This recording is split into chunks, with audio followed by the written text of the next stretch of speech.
जोड़े पति पत्नी के दिल जोर से धड़क उठे, उछल पड़े। जेंग युआन ओबरॉय ने सबसे पहले पूछा, तुम्हारी कोई गर्लफ्रेंड है? कोई हैरानी की बात नहीं, नो वंडर। जब विक्रम ओबरॉय पहले वापस आया था तो वे उसे किसी से मिलाना, परिचय कराना चाहते थे, लेकिन उसने मना कर दिया था और इस बात को लेकर वह बहुत दृढ़ पक्के इरादे वाला था। उसके कहने का मतलब ये था कि वह अपना जीवनसाथी, बेटर हाफ, खुद ढूंढ लेगा, उन्हें इस बारे में चिंता करने की कोई ज़रूरत नहीं है।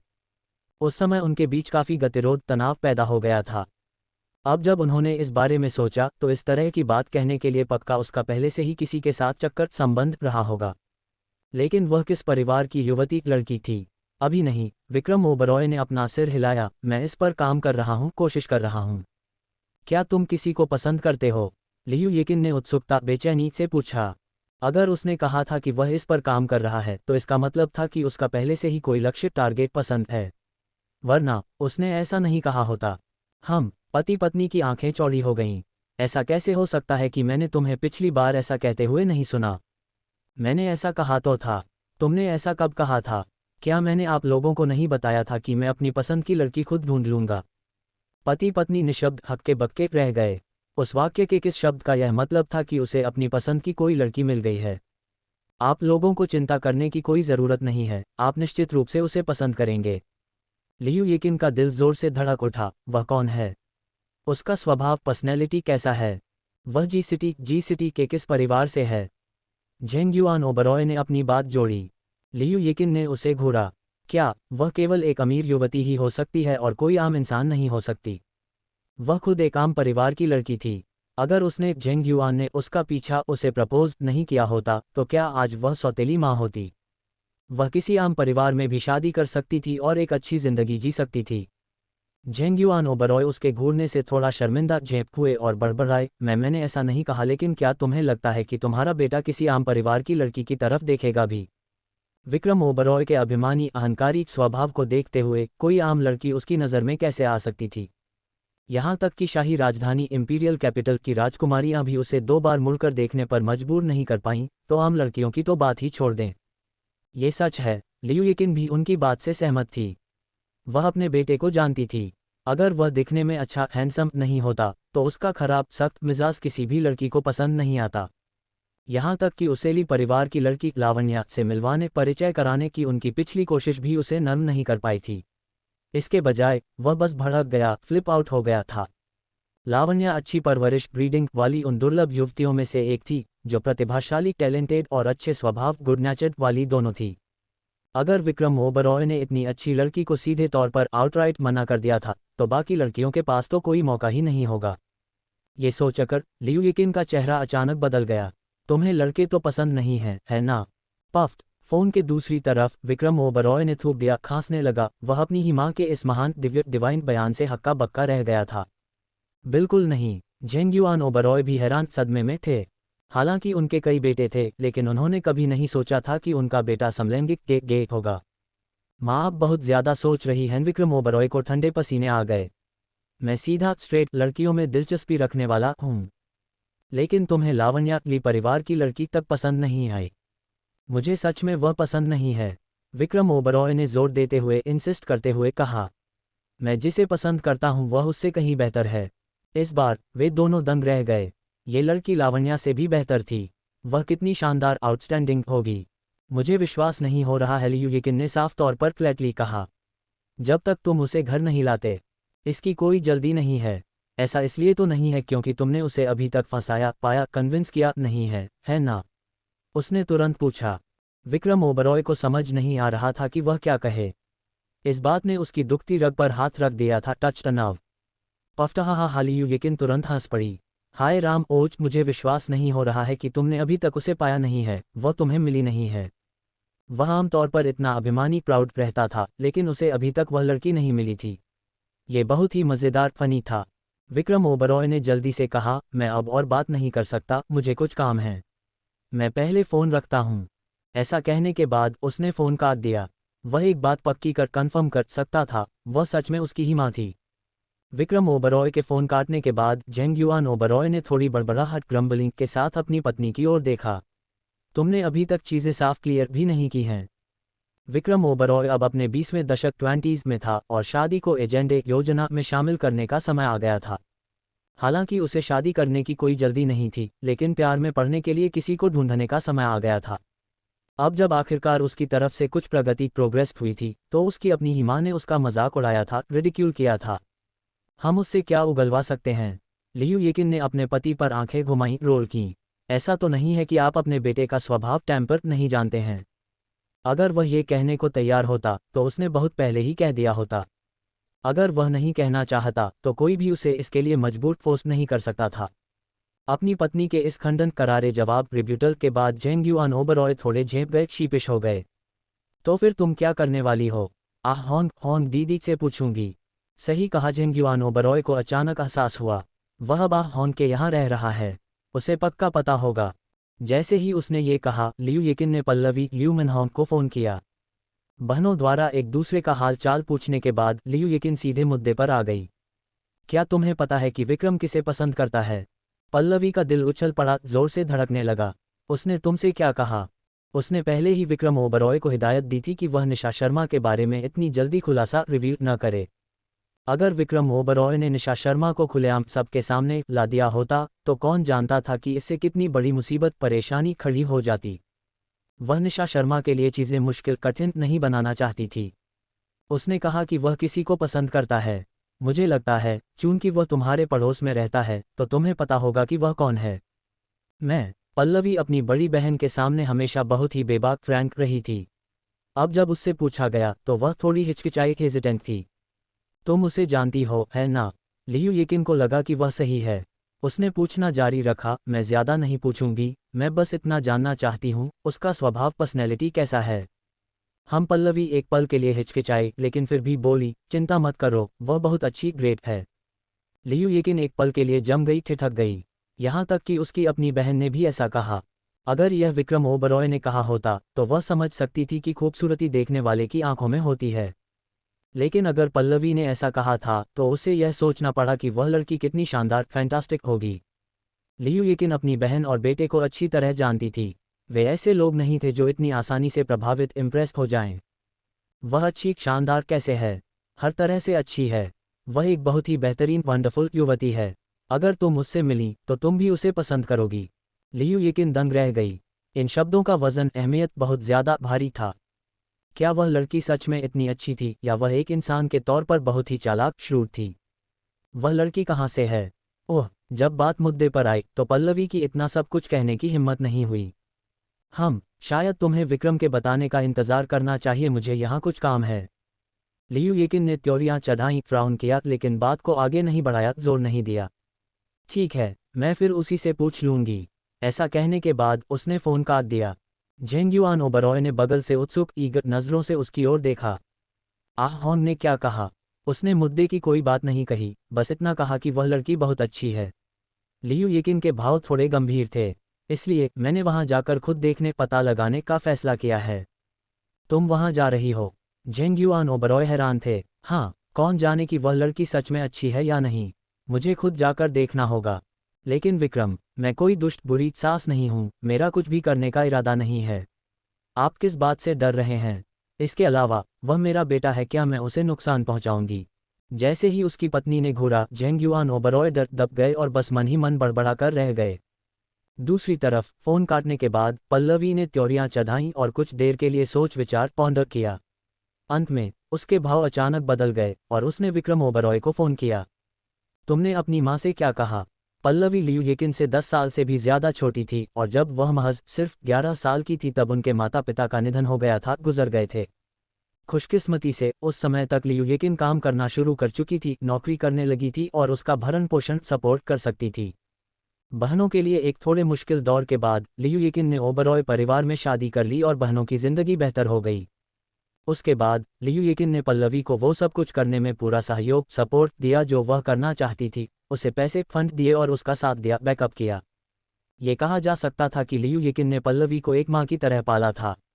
इसलिए दोनों बहनों के बीच का रिश्ता असाधारण, बहुत खास था। लियू येकिन पल्लवी को समझती थी और पल्लवी अपनी बहन को समझती थी। हालांकि लियू येकिन ने पूछने की जिद नहीं की और अंत में हार मान ली, लेकिन पल्लवी जानती थी कि वह पक्का अपने मन में कोई बड़ा कदम उठाने की सोच रही होगी, प्लान बना रही होगी। बेशक सबसे बड़ा कदम था यहाँ आना। इस बारे में सोचते ही पल्लवी का चेहरा बदल गया। हालांकि उसे विश्वास था कि उसकी बहन ऐसी इंसान नहीं है जो पैसे से प्यार करती हो और गरीबों से नफरत करती हो, लेकिन एक माँ के रूप में कौन नहीं चाहेगा कि उसके बच्चे को एक बराबरी का कंपेरेबल जीवनसाथी मिले। निशा शर्मा हर तरह से शानदार थी, लेकिन उसके परिवार का इतिहास बैकग्राउंड कमतर इंफीरियर था और उसकी ओबरॉय परिवार से बिल्कुल भी तुलना नहीं की जा सकती थी। ये स्थिति लियू येकिन के उस समय की स्थिति से अलग थी। आखिरकार जब उसने जेंग्युआन ओबरॉय से शादी की थी तब ओबरॉय परिवार इतना अमीर नहीं था। आज का ओबरॉय परिवार पहले वाले परिवार से पूरी तरह अलग था और लियू येकिन की मानसिकता सोच भी शायद बदल गई होगी। इस स्थिति में अगर दोनों पक्षों का एक दूसरे से सामना टकराव होता है तो शायद यह अच्छी बात नहीं होगी। उस स्थिति में सारा दोष विक्रम ओबरॉय का ही होगा। तुमने आखिर अपनी माँ से क्या कहा था? फोन लगते ही वह गुर्राए चिल्लाए। उसके चिल्लाने से विक्रम ओबरॉय जम गया, ठिठक गया। मैंने क्या कहा? अगर तुमने कुछ नहीं कहा था तो तुम्हारी माँ यहाँ क्यों आना चाहेगी? क्या? विक्रम ओबरॉय भी अपनी माँ के इस अचानक उठाए गए कदम मोमेंटम से दंग था। उन्होंने कहा कि वह आ रही हैं। पल्लवी ने पुष्टि की जोर देकर कहा। उसने ऐसा कहा नहीं है, लेकिन मुझे लगता है कि वह पक्का यहाँ आएगी। विक्रम ओबरॉय ने विचार किया, सोचा कि यह मुमकिन है, पॉसिबिलिटी है। कोई बात नहीं, वह यहाँ नहीं आएंगी। तुम्हें कैसे पता? क्योंकि उन्हें पहले जिकिंग ओबरॉय से निपटना है। हाँ, पल्लवी थोड़ी उलझन में थी। इसका जिकिंग ओबरॉय से क्या लेना देना था? चिंता मत कीजिए, अगर वह आ भी जाती हैं तो कोई समस्या नहीं होगी, विक्रम ओबरॉय ने उसे तसल्ली भरोसा दी। मैं संभाल लूंगा। पल्लवी के पास इस स्थिति से निपटने का धैर्य, पेशेंस नहीं था। उसने कहा, मुझे उम्मीद है कि तुम्हें ये याद रहेगा, वरना जब समय आएगा तो मुझे असभ्य रूखा होने के लिए दोष मत देना। निशा शर्मा उसकी बेटी जैसी तैसी काबिल और अच्छे बर्ताव संस्कारी वाली बेटी को डराया धमकाया बदमाशी का शिकार नहीं जा सकता था। चिंता मत कीजिए, मैं जानता हूँ। विक्रम ओबरॉय द्वारा तसल्ली दिए जाने पर पल्लवी शांत हो गई। निशा शर्मा को इस बात का कोई अंदाज़ा नहीं था कि उनके परिवार में क्या हो रहा है, और ये तो बिल्कुल नहीं कि कोई अमीर महिला सोशलाइट किसी भी पल यहाँ आ सकती है। वह बस अपनी अंतिम फाइनल तैयारियां कर रही थी। उसने पहले एक अंग्रेजी प्रतियोगिता इंग्लिश कंपटीशन के लिए साइन अप नामांकन किया था, जिसमें लिखित और मौखिक ओरल परीक्षा होनी थी। पिछली बाधाओं हडल्स को पार करने के बाद उसने शहर में प्रथम फर्स्ट आकर पूरे प्रांत प्रोविंस के फाइनल में जगह बना ली थी। जब बाकी लोगों को उसके नतीजे रिजल्ट्स के बारे में पता चला तो वे केवल उसकी तारीफ एडमायर ही कर सके। आखिरकार उसने पहले इतनी छुट्टियां ली थीं और वह इतनी व्यस्त थी, लेकिन फिर भी उसने पहला स्थान फर्स्ट प्लेस हासिल कर लिया था। वह सच में बहुत ही शानदार ऑसम थी। बेशक तरुण भी उसी की तरह अद्भुत इनक्रेडिबल था। तरुण ने भौतिकी और रसायन विज्ञान फिजिक्स और केमिस्ट्री प्रतियोगिता में हिस्सा लिया था और फाइनल में पहुंच गया था, जिससे बाकी लोग सच में उसकी तारीफ करने लगे थे। पढ़ाई के इन दो देवताओं गॉड्स ने लोगों के लिए उनसे ईर्ष्या करना जलना मुश्किल कर दिया था। वे बस एक ही दुनिया दायरे के नहीं थे। श्रुति ने भी अंग्रेजी प्रतियोगिता के फाइनल में जगह बना ली थी, लेकिन वह शहर में चौथे स्थान फोर्थ प्लेस पर आई थी और निशा शर्मा की एक तरफा क्रशिंग जीत की तुलना में वह बिल्कुल भी प्रभावशाली इम्प्रेसिव नहीं थी। इन दिनों निशा शर्मा बहुत व्यस्त थी और उसे अंग्रेजी प्रतियोगिता इंग्लिश कंपटीशन में हिस्सा लेने के लिए समय निकालना था। पहले शिक्षक टीचर्स उसके नतीजों को लेकर चिंतित थे। आखिरकार वह इतनी व्यस्त थी, उसके पास तैयारी करने का समय कैसे हो सकता था? हालांकि नतीजे रिजल्ट्स देखने के बाद हर कोई केवल उसकी तारीफ एडमायर ही कर रहा था। उसे लिखित परीक्षा रिटन टेस्ट में लगभग पूरे अंक परफेक्ट स्कोर मिले थे। उसकी मौखिक परीक्षा ओरल एग्जाम तो और भी शानदार इम्पेकेबल थी। किसी को नहीं पता था कि उसने कब अभ्यास प्रैक्टिस किया था, फिर भी जैसे ही उसने अपना मुंह खोला, उसका उच्चारण एकदम असली ब्रिटिश जेन्युइन ब्रिटिश एक्सेंट था। एक बार जब वह शानदार ब्रिटिश एक्सेंट उच्चारण बाहर आया तो वह तुरंत एक सुंदर और कुलीन महिला, एलिगेंट और नोबल लेडी में बदल गई और उसने बाकी छात्रों को हरा दिया। अंत में उसने पहले स्थान फर्स्ट प्लेस के साथ प्रांत प्रोविंस के फाइनल में प्रवेश किया। हालांकि प्रांत राज्य की प्रतियोगिता में अच्छे नतीजे पाना आसान नहीं था। यहाँ तक कि श्रुति ने भी बहुत ज़्यादा उम्मीद रखने की हिम्मत नहीं की। हालांकि निशा शर्मा का प्रदर्शन हमेशा की तरह शानदार आउटस्टैंडिंग था। उसका आत्मविश्वासी कॉन्फिडेंट और उदार रवैया, पोस्चर और उसकी शांत और सहज डिलीवरी, साथ ही उसका बेहतरीन रूप अपीयरेंस सच में लोगों को उससे अपनी आंखें नहीं हटाने दे रहा था। ये कहा जा सकता था कि जैसे ही वह सामने आए उसने तुरंत सभी का ध्यान अपनी ओर खींच लिया, जिससे दूसरों के लिए कोई जगह नहीं बची। मंच स्टेज पर चमकती हुई निशा शर्मा को देखकर और अपने आसपास के दर्शकों की उत्साहित फुसफुसाहटों चर्चाओं को सुनकर श्रुति के दांत पीस कर पाउडर बनने वाले थे। वह गुस्से से दांत पीस रही थी। उसे बस ये समझ नहीं आ रहा था कि निशा शर्मा को हमेशा उसे नीचा ओवरशैडो क्यों दिखाना पड़ता था। जब उसने फुल स्टीम अहेड की रिकॉर्डिंग और उसके बाद होने वाले प्रसारण के बारे में सोचा तो वह उससे और भी ज्यादा नफरत करने लगी। मूल रूप से उसने सोचा था कि लावण्या निशा शर्मा को सबक सिखाएगी, लेकिन उसे हैरानी हुई कि लावण्या ने कोई कदम ही नहीं उठाया, कुछ नहीं किया। अपने उलझे हुए प्रीऑक्यूपाइड दिमाग के कारण श्रुति अपने भाषण स्पीच में थोड़ा लड़खड़ा गई और पूरी तरह से परफेक्ट नहीं थी। अंत में निशा शर्मा ने पहला स्थान हासिल किया, जबकि श्रुति का परिणाम बहुत ही असंतोषजनक अनसेटिस्फैक्टरी था और उम्मीद से काफ़ी खराब था। मंच पर खूबसूरत लोगों को पुरस्कार अवार्ड्स लेते हुए देखकर श्रुति का दिल उदासी ग्लूम से भर गया। उसने सोचा था कि यह प्रतियोगिता यहीं खत्म हो जाएगी, लेकिन उसे उम्मीद नहीं थी कि प्रथम पुरस्कार जीतने वाले 2 लोगों को शाही राजधानी इंपीरियल कैपिटल में राष्ट्रीय प्रतियोगिता नेशनल कंपटीशन के लिए जाना होगा। होस्ट को इस बात की घोषणा अनाउंस करते हुए सुनकर श्रुति का दिल उछल पड़े बिना नहीं रह सका और उसका चेहरा थोड़ा सफ़ेद पड़ गया। शाही राजधानी इंपीरियल कैपिटल, पहले इसका जिक्र क्यों नहीं किया गया? क्या प्रांतीय प्रोविंशियल प्रतियोगिता के बाद ये खत्म नहीं हो गया था? अगर उसे पता होता कि उसे शाही राजधानी में प्रतिस्पर्धा कंपटीशन करनी है तो उसने अपनी पूरी कोशिश की होती। हालांकि अब हालात इस बिंदु पर पहुंच चुके थे और परिणाम नतीजे को बदला नहीं जा सकता था।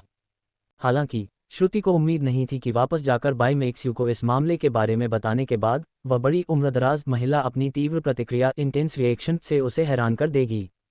क्या? बाई मेक्स यू का चेहरा सदमे हैरानी से भरा हुआ था। तुमने क्या कहा? निशा शर्मा शाही राजधानी में प्रतिस्पर्धा कंपटीशन करने जा रही है? हाँ, श्रुति दंग रह गई। बाई मेक्स यू की प्रतिक्रिया बहुत ज्यादा एग्जैगरेटेड थी। हालांकि वह भी नहीं चाहती थी कि निशा शर्मा शाही शहर इंपीरियल सिटी की प्रतियोगिता में जाए, लेकिन उसे इतनी हिंसक जोरदार प्रतिक्रिया देने की कोई ज़रूरत नहीं थी। बाई मेक्स यू इधर उधर टहलने चक्कर लगाने लगी। उसका चेहरा बुरी तरह पीला और भद्दा सख्त हो गया था। नहीं, हम उसे बिल्कुल भी शाही राजधानी इंपीरियल कैपिटल नहीं जाने दे सकते। क्यों? श्रुति उत्सुक जिज्ञासु थी। हम उसे वहां क्यों नहीं जाने दे सकते? बाई मेक्स यू ने झटके से अपना सिर उठाया और उसे करीब से घूरा। उसकी आंखें काली और समझ से परे इनएक्सप्लिकेबल थीं। अगर वह शाही राजधानी जाती है तो वह बस वहां नहीं जा सकती। हालांकि शाही राजधानी बहुत बड़ी थी और यह जरूरी नहीं था कि निशा शर्मा का सामना उन लोगों से हो ही जाए, लेकिन इसकी गारंटी कौन दे सकता था? इसलिए उस समस्या को रोकने का सबसे अच्छा तरीका निशा शर्मा को यहीं रखना था। बाई मेक्स यू की आंखों के भाव नज़र ने श्रुति को डरा दिया और उसके दिल में सिहरन ठंडक पैदा कर दी। वह प्रतियोगिता के लिए कब जा रही है? ऐसा लग रहा है कि अगले हफ्ते। अगले हफ्ते? बाई मेक्स यू की आंखें और भी ज्यादा ठंडी सख्त हो गईं। श्रुति का दिल भी हवा में लटक गया, घबराने लगा। वह क्या करने की योजना प्लान बना रही थी? लंबे समय बाद निशा शर्मा कंपनी में वापस आई थी। महीने के ज्यादातर समय उसे कुछ काम थे और वह बहुत कम ही कंपनी गई थी।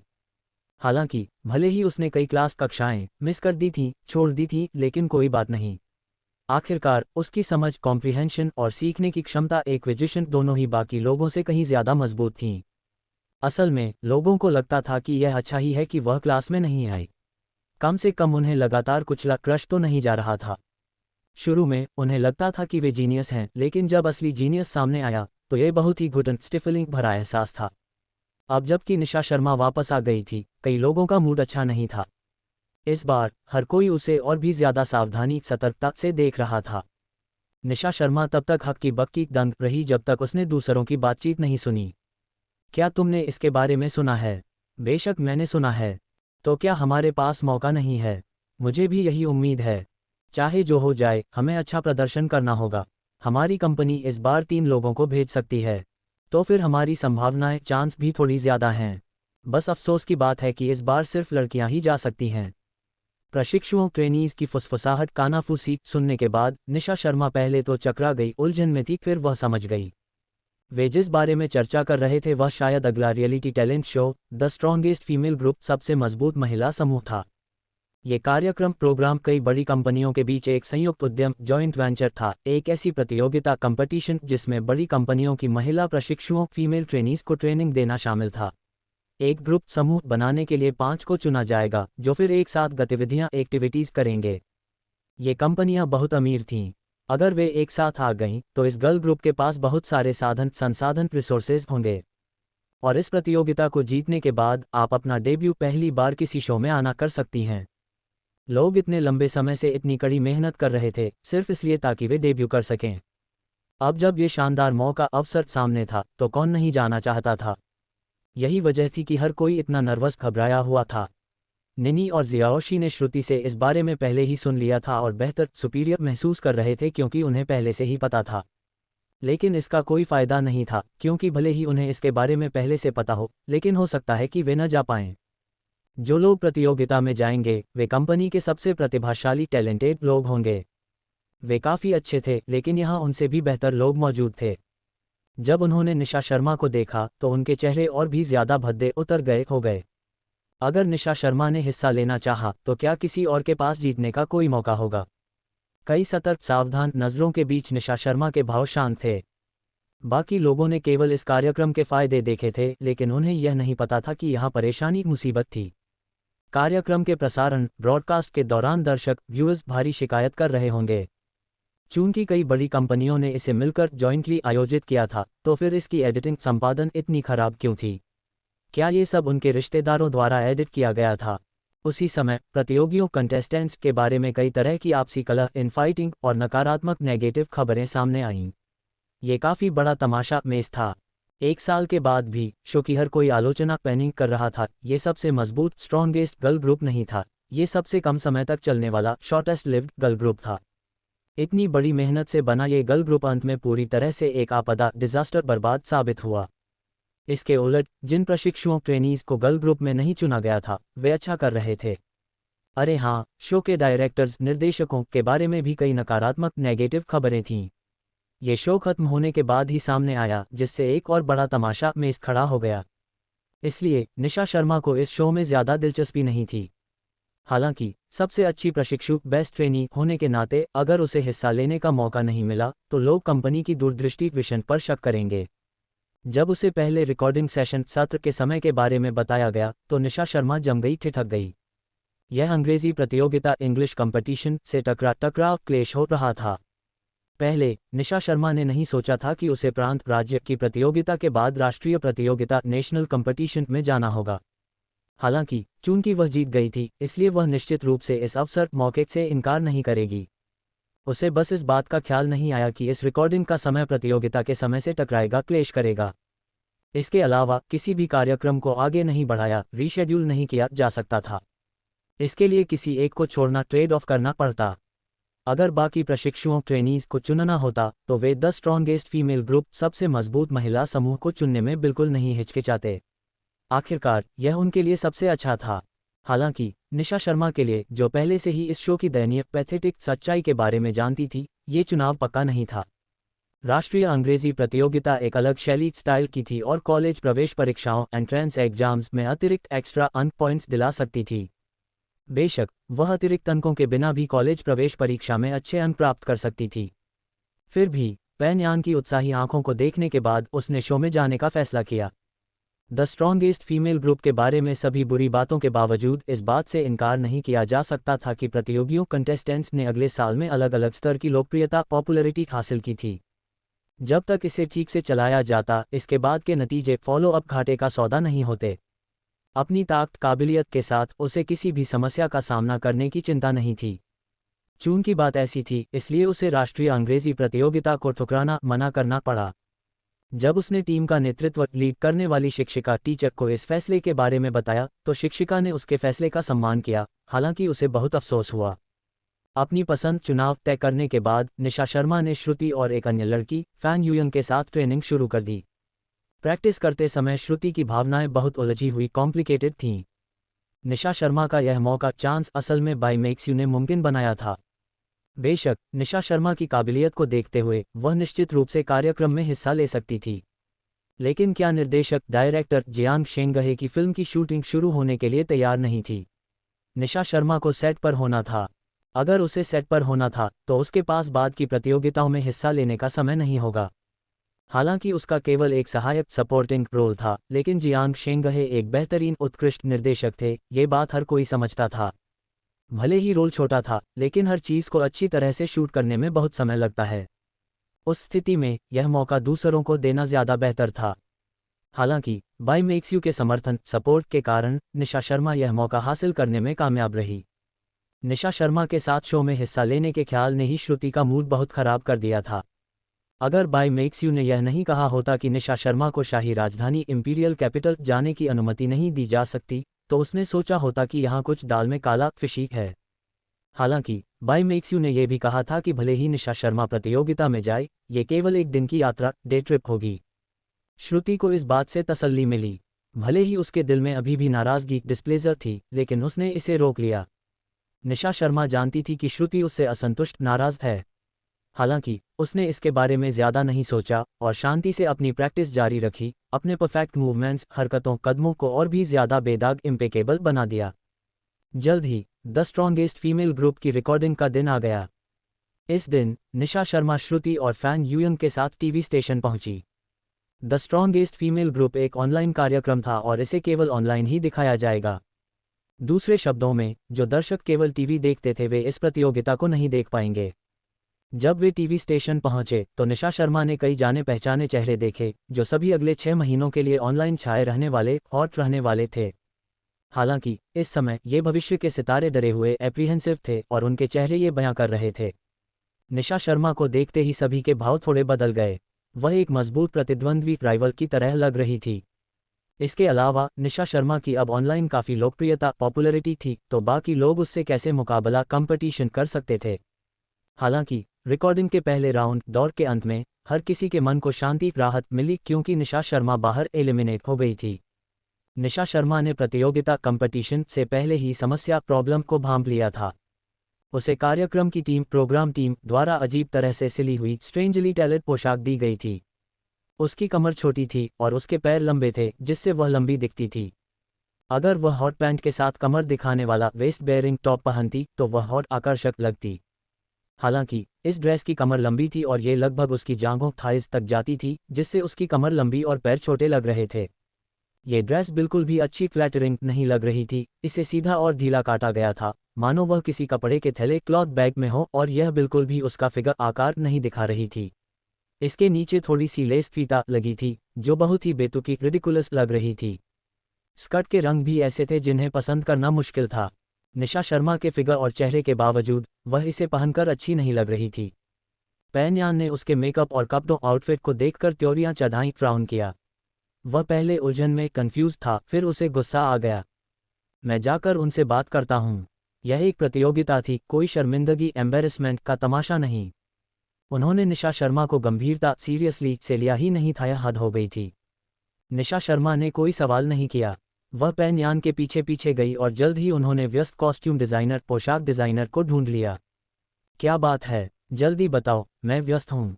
कॉस्ट्यूम डिज़ाइनर ने उनकी ओर एक सरसरी नज़र ग्लांस डाली। उसने ज़्यादा ध्यान नहीं दिया। नमस्ते, क्या आप उसे बदलने के लिए दूसरे कपड़े दे सकती हैं? पैन यान ने अपना गुस्सा टेम्पर काबू करते हुए पूछा। क्या कपड़े बदलें? कॉस्ट्यूम डिज़ाइनर ने उन्हें नाखुशी नाराज़गी से घूरा। कपड़े लगभग एक जैसे ही तो हैं, बदलने लायक क्या है? क्या यह अच्छा नहीं लग रहा है? ओह, क्या तुम इसे पहनना चाहते हो? कॉस्ट्यूम डिज़ाइनर ने तिरस्कार कंटेम्प्ट के साथ कहा।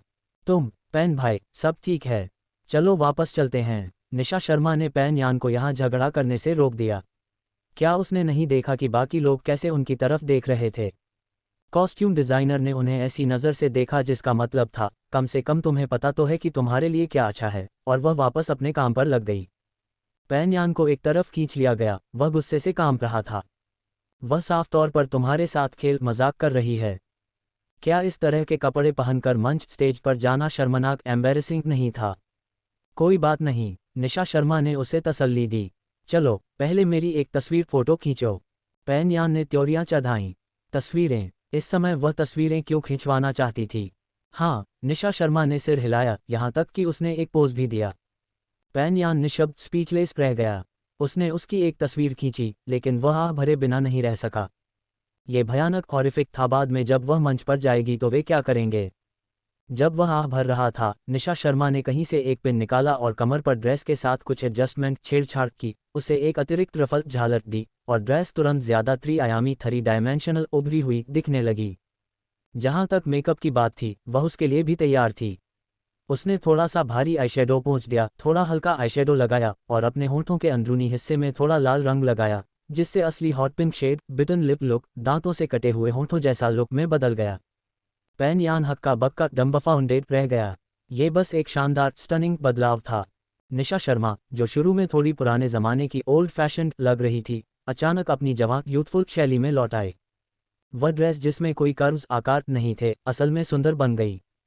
निशा शर्मा को पहले 20 के दशक की किसी परिपक्व मैच्योर महिला जैसा दिखाया गया था। अब वह अपनी जवां छवि यूथफुल इमेज में वापस आ गई थी, जिसे देखना ज़्यादा सुखद प्लीजिंग लग रहा था। एक और, निशा शर्मा ने पहले जैसा ही पोज दिया। पैन यान ने अपनी बाहें उठाईं और उसे थोड़ा बहुत समझ आ गया कि उसका क्या मतलब था। ठीक है, दो तस्वीरें, एक ही इंसान और एक जैसे कपड़े, लेकिन उनका अंतर कंट्रास्ट बर्दाश्त के बाहर था। अगर ये दो तस्वीरें पोस्ट कर दी गईं, तो शो के स्टाइलिस्ट और मेकअप आर्टिस्ट अब और काम नहीं कर पाएंगे, उनके सौंदर्य शास्त्र, एस्थेटिक्स और तकनीक को कचरा ट्रैश माना जाएगा। पैन यान ने तस्वीरों को तुरंत भेजने के बारे में नहीं सोचा। आखिरकार वे अभी भी प्रतियोगिता में थे, इसलिए वह इन लोगों को नाराज ऑफेंड नहीं कर सकता था। हालांकि उसे उम्मीद नहीं थी कि जब निशा शर्मा मंच स्टेज पर जाएगी, तो सच में उसे निशाना पे कौन बनाया जाएगा। इस प्रतियोगिता में कुल 100 प्रतिभागी पार्टिसिपेंट्स थे और 50 खिलाड़ी दूसरे चरण स्टेज में प्रवेश करने वाले थे। एलिमिनेशन बाहर होने की दर रेट बहुत अधिक थी। पैन यान ने चारों ओर देखा। निशा शर्मा का रूप लुक्स सबसे बेहतरीन टॉप नॉच था।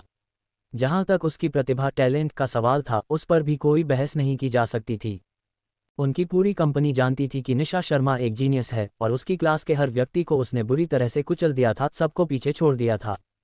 पैन यान को उसके प्रदर्शन परफॉर्मेंस की कोई चिंता नहीं थी, लेकिन अनपेक्षित रूप से अचानक मंच स्टेज पर जाने के बाद निशा शर्मा का प्रदर्शन गलत हो गया, बिगड़ गया। चूंकि अंतिम प्रसारण फाइनल ब्रॉडकास्ट के लिए ज़्यादा समय नहीं था, इसलिए प्रतियोगियों कंटेस्टेंट्स के लिए व्यक्तिगत रूप से अकेले प्रदर्शन करना असंभव था। निशा शर्मा और एक ही कंपनी के उसके समूह ग्रुप को एक साथ डांस करना था। इस डांस में एक सहयोगी कोलैबोरेटिव हिस्सा था, साथ ही एक एकल सोलो हिस्सा भी था। साथ ही उनके कपड़ों की रंग योजना कलर स्कीम में थोड़ी समानता सिमिलरिटी थी, जो देखने में एक पूरे ग्रुप समूह जैसी लग रही थी। लेकिन श्रुति और फैन यूयन के कपड़े उसके कपड़ों से कहीं ज़्यादा बेहतर लग रहे थे। अगर निशा शर्मा ने खुद अपने कपड़ों को ठीक एडजस्ट नहीं किया होता, तो उसका मजाक उड़ाया गया होता, रिडिक्यूल किया गया होता। सुधार फिक्सेस करने के बाद जब वह मंच स्टेज पर आई, तो उसने तुरंत सबका ध्यान अपनी ओर खींच लिया। वह बाकी दोनों से कुछ सेंटीमीटर लंबी थी और अपने शानदार चेहरे और स्वभाव टेम्परामेंट के साथ वह बस बाकी लोगों से अलग स्टैंड आउट की दिख रही थी। म्यूजिक शुरू होने के बाद उन तीनों ने म्यूजिक पर डांस करना शुरू कर दिया। जोरदार पावरफुल म्यूजिक के साथ साथ वे एक समान यूनिफॉर्मली और खूबसूरती से थिरक मूव कर रही थीं। फिर भी फॉर्मेशन जगह बदलने के लिए चलते समय फैन यूयन के पैर फिसल गए और उसका शरीर निशा शर्मा की ओर झुक टकराने को गया। निशा शर्मा ने तुरंत प्रतिक्रिया रिएक्ट दी और उस टक्कर से बच डॉज कर गई। हालांकि इसी गड़बड़ी फंबल के कारण ऐसा लगा मानो उसकी हरकतें मूवमेंट्स कुछ पल के लिए रुक स्टॉल हो गई हों। हालांकि वे तुरंत सामान्य हो गए, लेकिन फिर भी एक खामी फ्लॉ तो आ ही गई थी। इस नज़ारे को देखकर पैन यान की नाक फूल गई, वह गुस्से से भर गया। क्या फैन यूयंग इतनी बेवकूफ़ थी? जब अंतिम समीक्षा फाइनल क्रिटिक जजमेंट का समय आया, तो जजों निर्णायकों में से एक ने कठोरता हर्षली से कहा, तुम लोग एक ग्रुप हो, लेकिन तुमने मुझे ग्रुप की एकता यूनिटी नहीं दिखाई। रखते मूवमेंट्स सख्त स्टिफ थीं और लय रिदम भी खराब थी। तुम्हारे ग्रुप में से केवल एक ही इंसान रुक सकता है। अंत में केवल श्रुति ही पीछे बची चुनी गई और निशा शर्मा और फैन यूयंग दोनों बाहर एलिमिनेट हो गईं। प्रतियोगिता के इस दौर राउंड के लिए केवल प्रतियोगी कंटेस्टेंट्स, जज और स्टाफ कर्मचारी ही मौजूद थे, कोई दर्शक स्पेक्टेटर्स मौजूद नहीं था। टिप्पणी कमेंट करने वाला जज यान जुनहोंग था। वह अपने समय के कुछ बेहतरीन महिला समूहों फीमेल ग्रुप्स का निर्माता प्रोड्यूसर था और उसके पास बहुत अनुभव एक्सपीरियंस था। हालांकि वह मतलबी बुरा था, लेकिन उसकी दूरदृष्टि विजन बहुत तेज थी। वह बता सकता था कि कौन मशहूर फेमस होगा और कौन नहीं। अब निशा शर्मा वह थी जिसे उसने मशहूर न हो पाने वाला आंका जज किया था। हालांकि बाकी लोगों को लगा कि निशा शर्मा का प्रदर्शन उतना भी बुरा नहीं था जितना उसने कहा, लेकिन वह एक जज था, इसलिए बाकी लोगों की उससे बहस आर्ग्यूमेंट करने की हिम्मत नहीं हुई।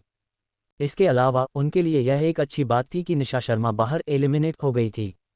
मंच पर श्रुति ने अपने मुंह के कोनों मुस्कान को दबाने की कोशिश की ताकि बहुत ज्यादा बढ़ा चढ़ाकर एग्जैगरेटेड मुस्कान न दिखाई दे, लेकिन वह पहले से ही अपने दिल में हंस रही थी। अब वह देखेगी कि निशा शर्मा कितना रोएगी। क्या उसे लगता था कि वह ऑनलाइन थोड़ी सी लोकप्रियता पॉपुलैरिटी के बल पर सफल मेक इट हो जाएगी? हाँ, फैन यूयन को इतना डांटा गया कि उसकी आंखें लाल हो गईं, जबकि निशा शर्मा शांत दिख रही थी। उसके चेहरे पर उदासी या खुशी का कोई नामोनिशान संकेत नहीं था। बाकी प्रतियोगी कंटेस्टेंट्स अपना सिर हिलाए बिना नहीं रह सके। वह अपनी भावनाओं को होल्ड बैक कर रही थी, है ना? सही बात है, भले ही वह खुश नहीं थी, लेकिन वह यहाँ अपना आपा टेम्पर नहीं खो सकती थी। मंच स्टेज के नीचे पैन यान तुरंत दौड़कर आया। उसका चेहरा आक्रोश इंडिग्नेंट गुस्से से भरा हुआ था। वह यान जुनहोंग, वह पैन भाई, सब ठीक है, चलो चलते हैं। निशा शर्मा ने किसी और के सुनने से पहले ही उसके गुस्से के उबाल आउटबस्ट को बीच में ही रोक दिया। हम बस चले जाएं। पैन यान अभी भी गुस्से में था। वह तो बस ठीक है, बात करना बंद करो। निशा शर्मा ने उसे एक उदासीन इंडिफरेंट नज़रों से देखा, जिसने उसे तुरंत अपना मुंह बंद करने पर मजबूर कर दिया। यह नज़र लुक बहुत ही खूंखार फियज थी। इसने सच में किसी के भी दिल को कंपा दिया, डर पैदा कर दिया। जहां तक फैन यूयन की बात थी, जो खुद भी बाहर एलिमिनेट हो गई थी, निशा शर्मा ने उसकी तरफ देखा तक नहीं। फैन यूयन जानती थी कि उसने कुछ गलत किया है, इसलिए वह सिर झुकाए हुए पास आए और मुड़कर भागने से पहले फुसफुसाते हुए बोली, मुझे माफ़ कर दो। पैन यान ने उसकी जाती हुई पीठ को देखा और वह गुस्से से आग बबूला लिविट हो गया। अगर फैन यूयन ने निशा शर्मा को नीचे नहीं खींचा होता, गड़बड़ नहीं की होती, तो वह बाहर एलिमिनेट कैसे हो सकती थी? अगर उसे पता होता तो उसे इस बात की जिद करनी चाहिए थी कि निशा शर्मा अकेले सोलो डांस करे। कोई बात नहीं, निशा शर्मा ने उसे तसल्ली दी, यह इतना भी बुरा नहीं है। अब मेरे पास अंग्रेजी प्रतियोगिता इंग्लिश कंपटीशन में हिस्सा लेने का समय है। कुछ दिन पहले प्रमुख शिक्षिका ली टीचर ने उसे यह बताकर हैरान कर दिया था कि शाही राजधानी इंपीरियल कैपिटल में होने वाली अंग्रेजी प्रतियोगिता को अगले शनिवार के लिए आगे बढ़ा रीशेड्यूल कर दिया गया है। अगर निशा शर्मा शो में आगे बढ़ जाती तो दोनों का समय आपस में टकरा जाता, क्लेश करता। हालांकि वह बाहर एलिमिनेट हो गई, जो इस प्रतियोगिता के लिए बिल्कुल सही समय पर हुआ। हालांकि पैन यान को कोई तसल्ली नहीं मिली। वह एक अंग्रेजी प्रतियोगिता है, क्या उसकी तुलना इस शो से की जा सकती है? द स्ट्रॉन्गेस्ट फीमेल ग्रुप कई बड़ी कंपनियों के बीच एक सहयोग कोलैबोरेशन था और शो के साधन, रिसोर्सेज और प्रचार एक्सपोजर बहुत बड़े होने वाले थे। निशा शर्मा ने जिस अंग्रेजी प्रतियोगिता में हिस्सा लिया था, या राष्ट्रीय प्रतियोगिता नेशनल कंपटीशन, वह सुनने में तो बहुत उच्च स्तरीय हाई ब्रो लगती थी, लेकिन कितने लोग उस पर ध्यान देंगे या उसे समझेंगे? ये बहुत ही दयनीय पिटीफुल था। कोई बात नहीं, मुझे लगता है कि यह ठीक है। दुनिया में निशा शर्मा ने ऐसा क्या खा लिया था? वह इस बारे में इतनी शांत मेलो कैसे हो गई थी? इस समय वह अभी भी इतना अच्छा कैसे महसूस कर सकती थी? क्या वह उसे तसल्ली दे रही थी या खुद को? जहां निशा शर्मा शांत रिलैक्स हो गई थी, वहीं पैन यान अभी भी बहुत गुस्से में था और उसने आग बबूला होकर कंपनी को फ़ोन किया। हालांकि कंपनी ने ऐसा जवाब दिया जिसने उसे अपने पैर पटकने पर मजबूर कर दिया। चूंकि यह यान जुनहोंग था जिसने बात कही थी, इसका मतलब था कि निशा शर्मा का प्रदर्शन सच में बहुत अच्छा नहीं था। हालांकि वह आमतौर पर बहुत अच्छी थी, लेकिन इस तरह की चीज़ें मौके पर ऑन साइट किए गए प्रदर्शन पर भी निर्भर करती थीं। मंच पर जाने के बाद खराब प्रदर्शन करना मुमकिन था। क्या वे ऐसा अक्सर नहीं देखते थे? इसके अलावा कंपनी का कोई व्यक्ति अगले चरण स्टेज में जा रहा था, इसलिए इस मामले को बदसूरत बनाने की कोई ज़रूरत नहीं थी। इन शब्दों ने पैन यान का लगभग गला ही घोंट दिया, उसे निशब्द कर दिया। लेकिन वह और क्या कह सकता था अगर कंपनी ने ही इंसाफ न्याय दिलाने के लिए कदम नहीं उठाया? निशा शर्मा ने उसका कंधा थपथपाया, चिंता मत करो। पैन यान शांत ग्रेसियस नहीं था, उसने उस पर आंखें घुमाई, रोल की। वह इतनी शांत कैसे हो सकती थी? जब वे दोनों चर्चा कर रहे थे, श्रुति उनके पास से गुजरी और एक मुस्कान दिखाते हुए रुकी। चिंता मत करो, मैं निश्चित रूप से अच्छी प्रतिस्पर्धा कंपटीशन करूंगी और हमारी कंपनी को गौरवान्वित गर्व महसूस कराऊंगी। अच्छा है, तो फिर मैं तुम्हारी सफलता की कामना करती हूँ। निशा शर्मा की मुस्कान भी बहुत सच्ची सिंसियर थी। श्रुति एक पल के लिए ठिठक गई। वह गुस्से में नहीं थी। श्रुति के अपनी बात जारी रखने का इंतजार किए बिना निशा शर्मा ने पहले ही उसकी ओर हाथ हिलाया था और रूठे हुए सल्किंग पैन यान के साथ वहां से चली गई थी। निशा शर्मा की जाती हुई पीठ को देखकर श्रुति और भी ज्यादा उलझन पजल में पड़ गई। हालांकि उसने जल्दी ही अपने मन को शांत कर लिया। हालात पहले ही इस बिंदु पर पहुंच चुके थे और यह कल्पना करना मुश्किल था कि निशा शर्मा अभी भी नतीजों को बदल सकती है। अगले हफ्ते में द स्ट्रॉन्गेस्ट फीमेल ग्रुप ने ऑनलाइन एक ज़बरदस्त क्रेजी प्रमोशन प्रचार शुरू कर दिया। शनिवार को इसके प्रसारण एयर होने के समय तक वे सभी दर्शक जिन्हें ध्यान देना चाहिए था पहले से ही शो के बारे में जानते थे। सोंग जियारिन और बाकी लोग भी खुश थे। उन्हें नहीं पता था कि निशा शर्मा पहले दौर राउंड में बाहर हो गई थी। वे सोच रहे थे कि उसने पक्का बहुत अच्छा किया होगा, लेकिन उन्हें हैरानी हुई कि शो के प्रसारित होने के बाद हर कोई हक्का बक्का दंग रह गया। निशा शर्मा बाहर एलिमिनेट हो गई थी। इसके अलावा उसके बहुत कम शॉर्ट कैमरा फुटेज थे। बस वह दृश्य सीन जहां चलते समय गलती हुई थी और उस पर जज की तीखी विशेष टिप्पणी कमेंट्री। यान जुनहोंग की टिप्पणी कमेंट्री सुनकर हर कोई उलझन में था और उन्हें लगा कि उन्होंने कुछ गलत सुना है। ऐसा कैसे मुमकिन था कि निशा शर्मा बाहर एलिमिनेट हो गई हो? ऐसा कैसे हो सकता था? मैंने इसे निशा शर्मा के लिए देखा और आधे घंटे तक इंतजार किया। यह क्या चल रहा है? क्या प्रीव्यू झलक ठीक नहीं था? तो फिर वह बाहर एलिमिनेट कैसे हो गई? ये क्लिप बहुत छोटी है ना? आधा डांस भी खत्म नहीं हुआ है। निशा शर्मा के बहुत ज़्यादा फैंस प्रशंसक नहीं थे, लेकिन उसी शो के कई प्रतियोगियों कंटेस्टेंट्स में से उसके सबसे ज़्यादा फैंस थे। शो का पहले एक टीज़र आया था और टीज़र में निशा शर्मा के कुछ सेकंड के फुटेज सीन थे। मूल रूप से हर किसी ने सोचा था कि उसे दूसरे दौर राउंड में प्रवेश करने में सक्षम होना चाहिए, इसलिए उन्हें उसके बाहर एलिमिनेट होने की उम्मीद नहीं थी। जज निर्णायक की टिप्पणियां कमेंट्स सुनकर फैंस भड़क गए, विस्फोट हो गया। सख्त अंगों स्टिफ लिम्स से आपका क्या मतलब है? निशा दीदी बहुत खूबसूरती से डांस करती हैं। ये कैसा बकवास कचरा जज है? ये कैसी बकवास कर रहा है? क्या दुनिया में सिर्फ वही एक है जो सबसे अच्छा जानता है? क्या बकवास शो है? एडिटिंग का क्या तमाशा बना रखा है? कैमरामैन के हाथ कैमरा तक नहीं पकड़ सकते। इसे देखकर मुझे चक्कर आ रहा है। बेशक, जहां कुछ लोग निशा शर्मा से प्यार करते थे, वहीं कुछ लोग ऐसे भी थे जो उससे नफरत करते थे। हाँ, तुम्हारी निशा दीदी दुनिया में सबसे ताकतवर है, बाकी सब संदिग्ध शैदी बेईमान हैं। यहाँ से दफा हो जाओ। जो लोग नहीं जानते अज्ञानी हैं, उनके लिए बता दूं, जज यान जुनहोंग हैं।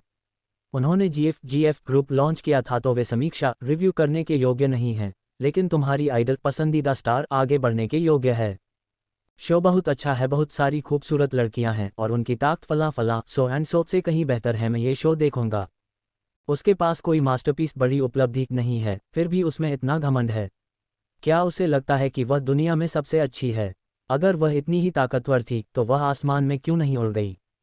सच कहूं तो बाकी लोगों का प्रदर्शन सच में निशा शर्मा से बहुत बेहतर था और जज अंधे नहीं थे। यह एपिसोड शनिवार रात 7 बजे ऑनलाइन हुआ और निशा शर्मा का प्रदर्शन आधे घंटे बाद ही खत्म हो गया था। कमेंट्री टिप्पणी के साथ उसका काम बस 1 मिनट में ही खत्म हो गया था। अगर ऐसा न होता कि निशा शर्मा के काफ़ी फैंस थे, तो इससे बिल्कुल भी कोई दिलचस्पी हलचल पैदा नहीं होती। हालांकि इसने थोड़ा हंगामा फैनफेयर खड़ा किया था, लेकिन इसने बहुत ज़्यादा ध्यान नहीं खींचा। निशा शर्मा का ऑनलाइन मजाक उड़ता देख सोंग जियारिन इतनी गुस्से में थी कि वह उछल पड़ी और उसने फ़ोन उठा लिया। जैसे ही कॉल उठाई गई, वह गुर्राए चिल्लाए बिना नहीं रह सकी, तुम बाहर एलिमिनेट कैसे हो सकती हो? मुझे बताओ, क्या कोई गलती हुई थी? निशा शर्मा उसकी तीखी आवाज़ से चौंक गई और जल्दी से फ़ोन को कुछ दूरी पर पकड़ लिया ताकि वह बहरी ना हो जाए। इस शो में पक्का कुछ गड़बड़, दाल में काला शैडी चल रहा है, सोंग जियारिन चिल्लाए। निश्चित रूप से कोई संदिग्ध शैडी राज था। निशा शर्मा की काबिलियत को देखते हुए वह पहले दौर राउंड में बाहर कैसे हो सकती थी? शांत हो जाओ, निशा शर्मा ने उसे तसल्ली दी। इससे कोई फर्क नहीं पड़ता कि कुछ गड़बड़ है या नहीं। इससे फर्क कैसे नहीं पड़ता? बहुत फर्क पड़ता है, सोंग जियारिन ने अपने पैर पटके। ठीक है, निशा शर्मा ने एक गहरी आवाज़ में कहा। क्या तुम्हें मुझ पर विश्वास नहीं है? उसे ऐसा कहते सुनकर सोंग जियारिन आखिरकार कम भावुक हुई, लेकिन वह अभी भी अपनी बात पर अड़ी इंसिस्टेंट हुई थी। इसका मतलब है कि यहाँ सच में कोई गहरा काला राज है। चिंता मत करो, मेरे पास इसका एक समाधान हल है। तुम्हारे पास क्या हल हो सकता है? एक और मैच मुकाबला? नहीं, निशा शर्मा ने अपना सिर हिलाया। खैर, चिंता मत करो, अंत में बेइज्जत अपमानित होने वाली मैं नहीं होंगी। उसका आत्मविश्वासी कॉन्फिडेंट लहजा सुनकर सोंग जियारिन आखिरकार शांत हो गई। निशा शर्मा ने जो कहा था वह कभी गलत नहीं हुआ था। फ़ोन काटने के बाद सोंग जियारिन ऑनलाइन गई और देखा कि निशा शर्मा का सोशल मीडिया अकाउंट अपडेट हो गया था। उस पर क्लिक करने के बाद वह तुरंत मुस्कुराई। मैं पहली बार राष्ट्रीय अंग्रेजी प्रतियोगिता में हिस्सा ले रही हूँ। खुशकिस्मती से मैंने अपने शिक्षकों और सहपाठियों क्लासमेट्स को निराश नहीं किया और पहला स्थान हासिल किया। आप सभी के समर्थन सपोर्ट के लिए धन्यवाद। नीचे एक तस्वीर थी जिसमें वह ट्रॉफी और पुरस्कार का प्रमाण पत्र अवार्ड सर्टिफिकेट पकड़े हुए थी।